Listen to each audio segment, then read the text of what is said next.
এই যে ডক্টর মোহাম্মদ ইউনূস যেভাবে ৮ তারিখে প্যারিস থেকে এসে ক্ষমতার মসনদে বসেছেন, একটা নতুন ইতিহাস তৈরি হয়েছে। তো সেইভাবে আওয়ামী লীগ শেখ হাসিনা আবার টুস করে যদি ঢুকে পড়ে তাহলে একটা ভূমিকম্প হয়ে যাবে রাজনীতিতে। এবং দেখবেন যে অনেকের কাপড় নষ্ট হয়ে যাবে, অনেকের হার্ট অ্যাটাক হয়ে যাবে, হাসপাতালগুলো সব ভরে গেছে, একটা চারিদিকে শুধু কান্নার রোল পড়ে যাবে, হাও মাও করে কান্নাকাটি, এ কি হলো, কিয়ামত কয়দিন আর বাকি।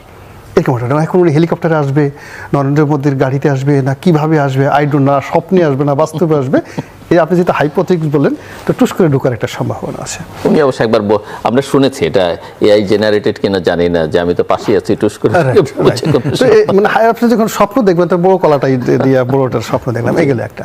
সেকেন্ড হলো তাকে পাঠানো হতে পারে বা তাকে আনা যেতে পারে। আমি কিন্তু শেখ হাসিনা বা ওবায়দুল কাদের কোনো নাম ধরে জেলে থাকবে, কি জেলের বাইরে থাকবে, দল হিসেবে আওয়ামী লীগ। আমি আমার মতো করে বলছি।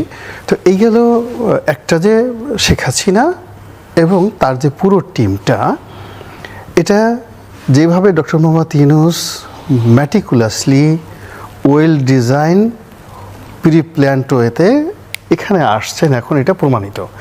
এইভাবে শেখ হাসিনার প্রত্যাবর্তনটাও ম্যাটিকুলাস, মানে প্রিপ্ল্যান্ড ওয়েতে কারো দ্বারা ইনফ্লুয়েন্স যদি হয়ে যায়, তাহলে এক ধরনের মানে বাংলাদেশের রাজনীতিতে কিয়ামত এবং বিএনপির অস্তিত্ব থাকবে না বাংলাদেশে, যেটা আমি বলছি। বিএনপির অস্তিত্ব থাকবে না, এর কারণ হলো যে বাংলাদেশ থাকবে, জামাত থাকবে, এনসিপি লাভবান হবে, এমনকি ডক্টর মোহাম্মদ ইউনূসেরও লাভ হবে আওয়ামী লীগ আসলে মানে যদি এইভাবে হয়। এর কারণ হলো এই যে সারা বাংলাদেশে খুব ম্যাটিকুলাসলি যে কাজটা করা হয়েছে, এই যে শেখ হাসিনার বিরুদ্ধে 300, 400, 500 যে হত্যা মামলা দিয়েছে, কারা দিয়েছে? সব তো বিএনপি লোক দিয়েছে।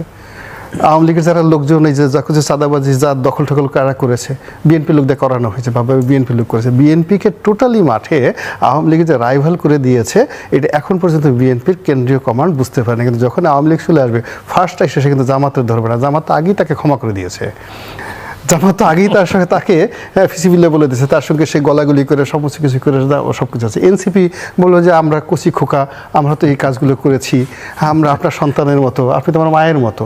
সেখানে আমার ভাষা চেঞ্জ হয়ে গেছে। ডক্টর মোহাম্মদ অত সুন্দর করে যদি তুমি একটা হাসি দেন, সেখানে বাবার সাধ্য আছে তার সাথে রাগ করার। He has that's kind of magical smiling face. তো এটা একটা নতুন, এবং সবচেয়ে বড় ব্যাপার হলো ডিপ স্টেটের একটা মানে terrorism, counter terrorism, intelligence, counter intelligence থাকে। দেখবেন যে এই মুহূর্তে যারা শেখ হাসিনাকে সবচেয়ে বেশি গালাগালি করছে দেশে এবং দেশের বাইরে, যারা সবচেয়ে বেশি ভারতকে গালাগালি করছে, মোদিকে গালাগালি করছে দেশে এবং দেশের বাইরে, তারা যে মোদির লোক না, শেখ হাসিনার লোক না, এইটা আপনি বুকে হাত দিয়ে বলতে পারেন না। এটাই হলো যাকে বলা হয় ইন্টেলিজেন্সের একটা নিয়ম। এবং ওই লোকগুলো দেখা গেল 100 দিন গালাগালি করে অল অন এ সার্টেন এরকম একটা কথা মুখ দিয়ে বলবে, সমস্ত লোক যখন বলবে হ্যাঁ ঠিকই তো, সেইটাই তো ঠিক। ফলে যার জন্য শেখ হাসিনার প্রত্যাবর্তন যদি আসে, আওয়ামী লীগের অংশগ্রহণ যদি আসে, তাহলে বিএনপি সবচেয়ে বেশি ক্ষতিগ্রস্ত হবে।